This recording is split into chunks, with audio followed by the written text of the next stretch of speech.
Good morning. Today I'd like to start our study off by drawing your attention back to Isaiah chapter 14.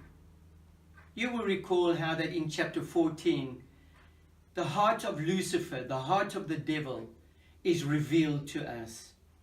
We see there in verse 13, "You said in your heart, I will ascend to heaven. I will raise my throne above the stars of God. I will sit enthroned on the mount of assembly, on the utmost heights of the sacred mountain. I will ascend above the tops of the clouds. I will make myself like the Most High." Here we see quite clearly that the devil's agenda is to place himself in the seat of God. I want you to notice that when we read Daniel chapter 8, verse 25, we read these words. It says there, "He will cause deceit to prosper, and he will consider himself superior."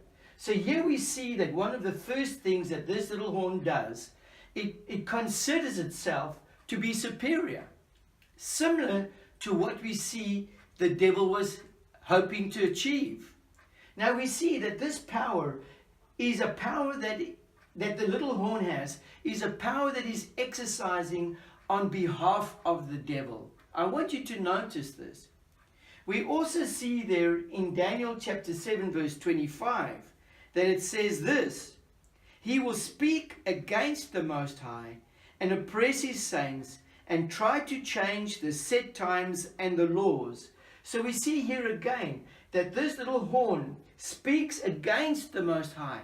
Again, it's almost as if he's wording the very words that we read in Isaiah chapter 14.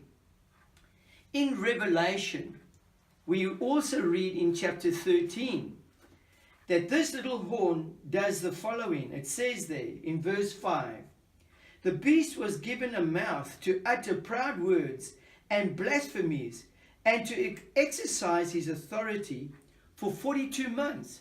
So over and over and over we see that this little horn practices what the devil wanted to do, practices the very essence of the devil's heart. I want you to also notice that our attention was drawn in Revelation 13 verse 5 to 42 months, and you will recall that we concluded that it was 1,260 years, 18 generations. Now, dear friends, these changes that took place in the world didn't take place overnight. Let me explain. Right in the beginning of this time period, Justinian, who was a Roman emperor, decided to unite everybody under the banner of Christianity. A wonderful thought. At the same time, he needed a leader, and he decreed that the Pope would be the head of the Christian church at that time. Now, this is not uncommon, dear friends. In the world that we're living in, we choose kings and we choose governments over us.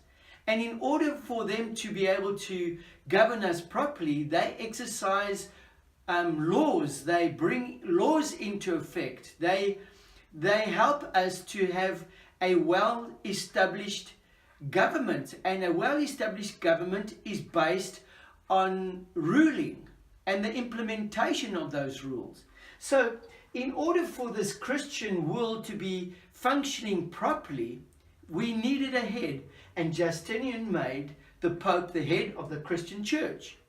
He was given authority and power to call meetings and sessions into process with the purpose of trying to see how they could govern the Christian world properly. So I want you to notice that Justinian was doing what is common. He brings in a head to govern the church. But I want you to notice that this head speaks blasphemy, speaks against the Most High, and considers himself superior. How does he do this? Now it's interesting, in the late 11th century, a pope by the name of Innocent III decreed the following, or made a law of the following, that not only did the Pope represent man on planet Earth, but that he also represented God. That he was in actual fact the vicegerent of God. He was the vicar of man and the vicar of God on earth. Fully man and fully God. Now, dear friends, that's blasphemous. The only person who was ever fully man and fully God was Jesus Christ, our Savior. And yet, this little horn claims to have that, or to hold that position. You see, he considers himself superior. He speaks against the Most High. And I want you to understand, dear friends, this didn't happen overnight.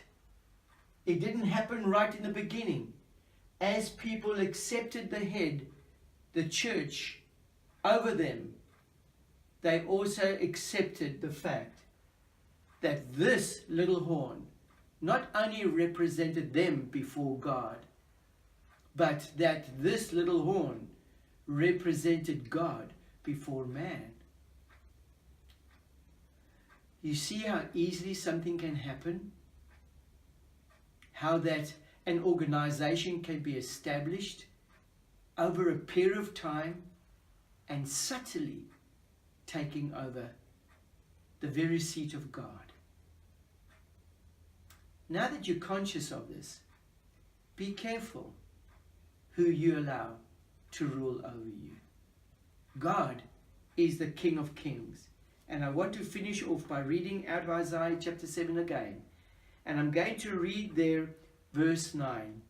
As I looked, thrones were set in place, and the Ancient of Days took his seat.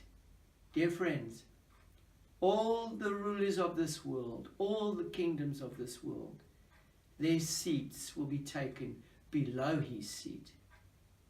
The Ancient of Days is the King of Kings. Follow him. Worship him.